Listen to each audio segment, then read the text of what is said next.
Motivar Action. Pensamentos para motivar a sua ação de mudança. Meu avô, meus avós foram operários numa fábrica.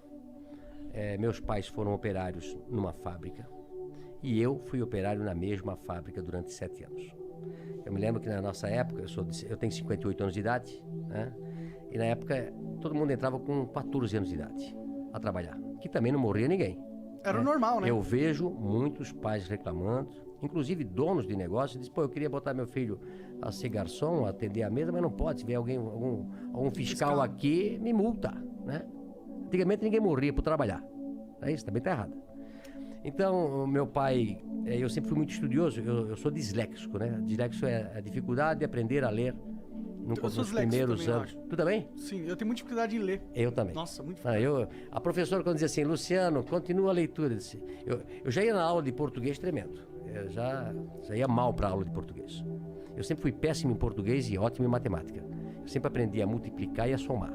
Dividir. Essa é boa, né? Eu sempre aprendi muito. Essa é boa, né? Sempre, somar e multiplicar.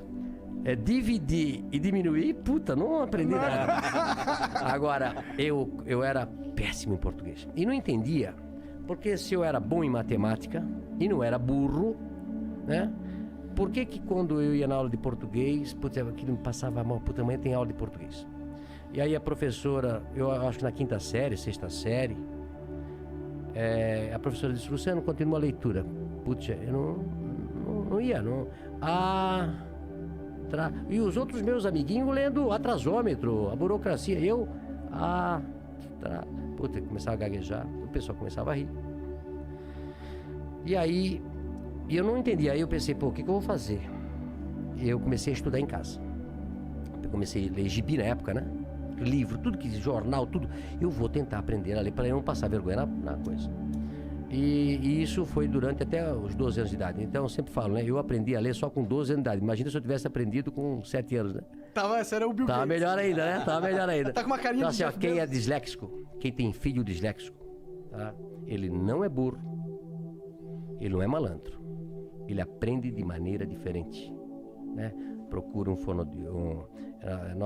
como é que eu descobri depois que eu era coisa? Porque eu tive filhos depois na escola com dislexia, né? A gente fez simpósio. A nossa cidade tem colégio, a cultura, que é especializado em quem é disléxico, né? Os Estados Unidos tem escola para disléxico, onde todo mundo é disléxico. Recentemente eu recebi um tudo audiobook. Não, aprende através do silábico. Entendi. Beabá. Hoje é construtivismo, você aprende a ler a letra inteira. Isso é um erro do Brasil aí, tem que mudar essa. O Brasil é assim, acho que a França é assim, a parte oeste americana é assim, que aprende menos do que o silábico. Pode crer. Tá? Então, aí a gente mandou professores para Curitiba para ensinar meus filhos a ler de maneira... Não, homeschooling não pode, cara. É crime. É crime, homeschooling não pode. Não pode, você não pode ter o seu filho estudar. Ele tem que estudar só naquela escola quadrada que o Estado fez. Não pode ter outro tipo de escola, não pode, hein, cara. Mas hoje tá mudando. E eu digo pra você, quem tem um filho disléxico ou um filho que tem... Esse filho pode virar um problema no adulto, porque ele foi marginalizado na escola, né? E eu, graças a Deus, depois aprendi e tal. Mas eu saí, então, de pais operários. Eu comecei numa fábrica também. O que a fábrica fazia? Fábrica tecidos. Fábrica Renault. Uma fábrica de tecidos de centenas de anos. Todo mundo lá em Bruxo trabalhou na fábrica Renault. Ela existe até hoje, será? Eu comprei a fábrica faz 2 anos. Tu comprou? Caralho! Legal. E aí, depois de 3 anos eu trabalhei numa expedição. O meu gerente me chama e disse, Luciano, eu era chamado lá até de ligeirinho aí eu corria pra cá, corria pra lá. Eu nunca parei. Eu nunca parei pra conversar. Eu corria nas escadarias, sempre trabalhando, acelerado. Aí um dia ele me chamou, esse meu gerente, e disse, Luciano, você é muito bom pra ficar aqui. Eu te arranjei um emprego de vendedor, lá no outro lado. Tu não quer ir pra lá? Eu disse, vou pra lá. Aí me encontrei. Até hoje eu sou um vendedor. Adoro pessoas, adoro vender, né? E aí depois montei a van com apenas um colaborador do tamanho dessa sala aqui. Tua sala aqui é do tamanho da minha loja que eu comecei. O Caramba. que tu tava pensando quando tu criou a Van? Eu tô falando assim, não tô falando do que tu ia vender, não. Tô falando... porque assim, a Van tem toda uma identidade, né? Isso veio depois...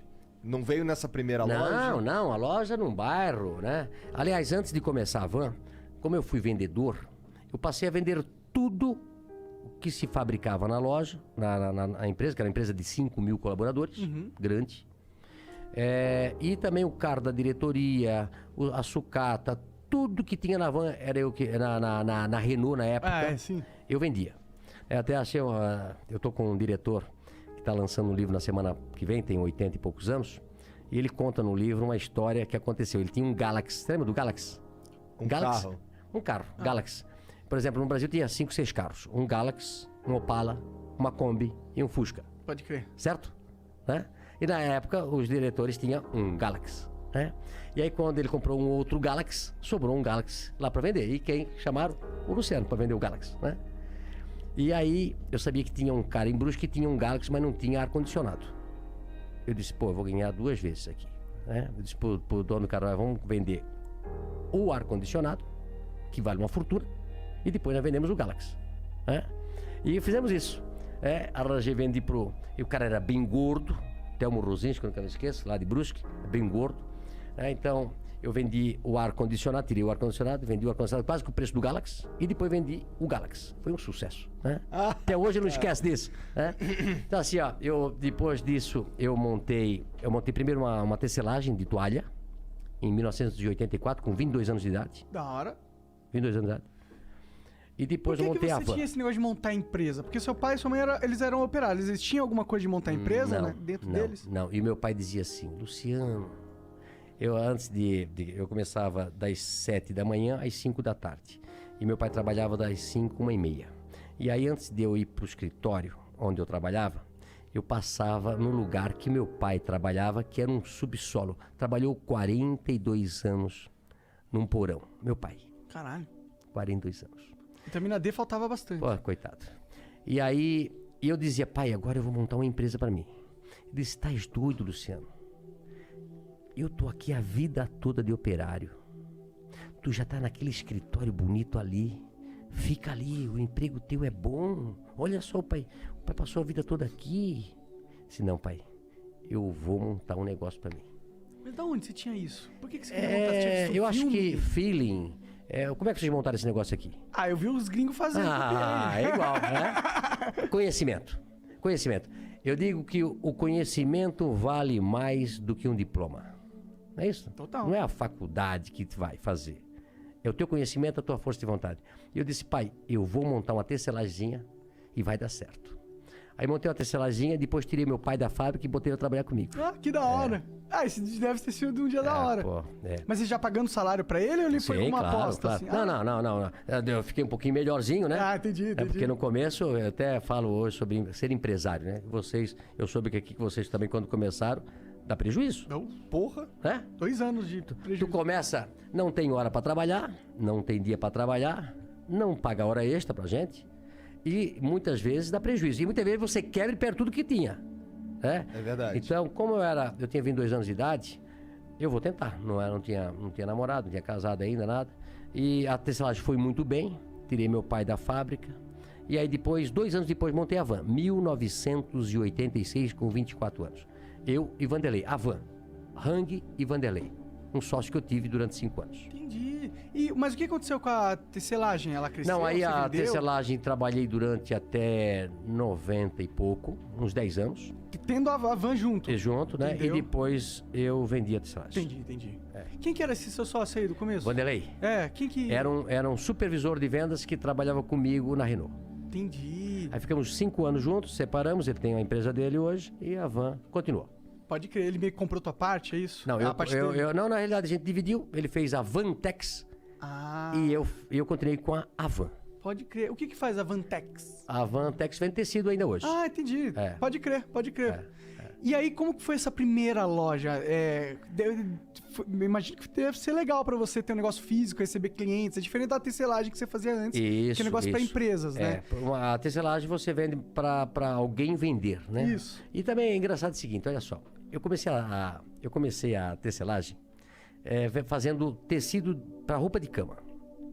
E aí um dia eu fui vender a roupa de cama para um atacadista. Fui eu e meu pai, pobre, sem dinheiro, precisava vender aqueles paninhos para poder comprar fio. No começo assim. Agora precisamos da sua ajuda. Deixe o seu like, inscreva-se no canal e ative o sininho de notificações.